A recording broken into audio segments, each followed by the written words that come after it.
नमस्कार, next 9 news पर आपका बहुत बहुत स्वागत है। हाल ही में भारत के पड़ोसी देश बांग्लादेश में मुस्लिम बहुसंख्यकों की तरफ से हिंदुओं पर अत्याचार के कई वीडियो वायरल हो रहे हैं। ऐसे में पश्चिम बंगाल में टीएमसी ने चुनावी मजबूरियों को ध्यान में रखते हुए दोनों समुदायों को अपने पक्ष में रखने के लिए एक नई रणनीति बनाई है।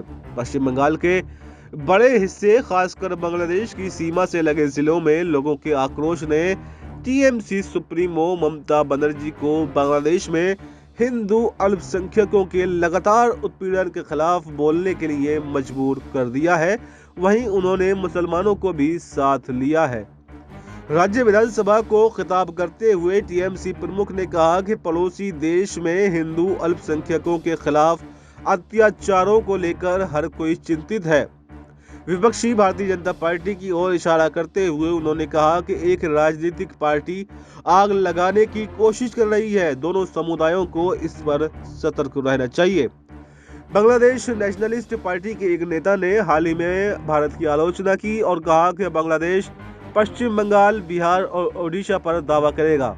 एक दूसरे वायरल वीडियो में बांग्लादेश के दो सैन्य दिग्गजों ने यह दावा किया है कि पड़ोसी देश के सैनिक कुछ ही दिनों में बंगाल पर कब्जा कर सकते हैं। बनर्जी ने कहा है कि आप बंगाल, बिहार और ओडिशा पर कब्जा कर लेंगे और हम लॉलीपॉप खाएंगे। ऐसा मत सोचिए। बंगाल के राजनीतिक परिदृश्य की पृष्ठभूमि में मुख्यमंत्री की बयानबाजी राजनीतिक रूप से अहम मानी जा रही है।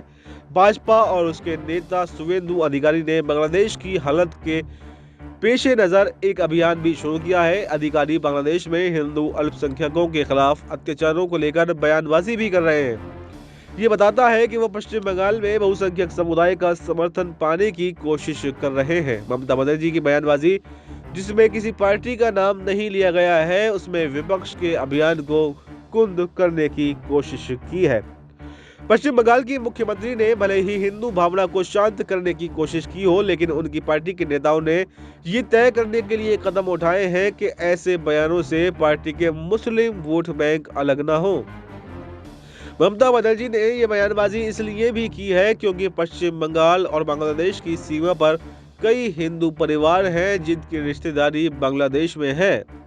ऐसे में टीएमसी विधायक हुमायूं कबीर ने यह ऐलान किया है कि वो मुर्शिदाबाद जिले में 2025 तक बाबरी मस्जिद जैसी मस्जिद जरूर बनवाएंगे। उन्होंने कहा है कि यह परियोजना 1992 में अयोध्या में ध्वस्त की गई मस्जिद को श्रद्धांजलि के रूप में काम करेगी।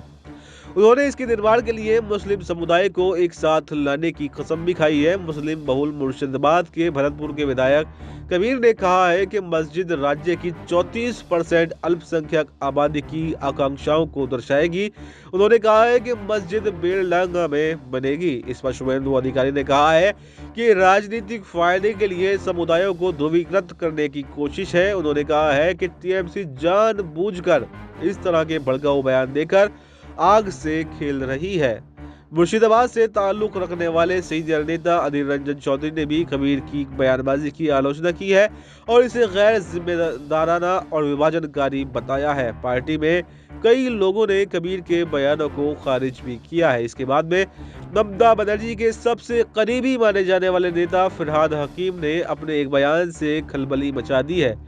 सोशल मीडिया पर सामने आए एक वीडियो में फरहाद हकीम, जो पार्टी का एक मुस्लिम चेहरा भी है, उन्होंने कहा कि हम एक ऐसे समुदाय से हैं जो बंगाल की आबादी का 33% हिस्सा है। हालांकि भारत में हम 17% ही हैं और हमें अल्पसंख्यक समुदाय कहा जाता है, लेकिन हम खुद को अल्पसंख्यक नहीं मानते हैं। हमारा मानना यह है कि अगर अल्लाह की कृपा हम पर है तो हम एक दिन बहुमत से भी ज्यादा होंगे।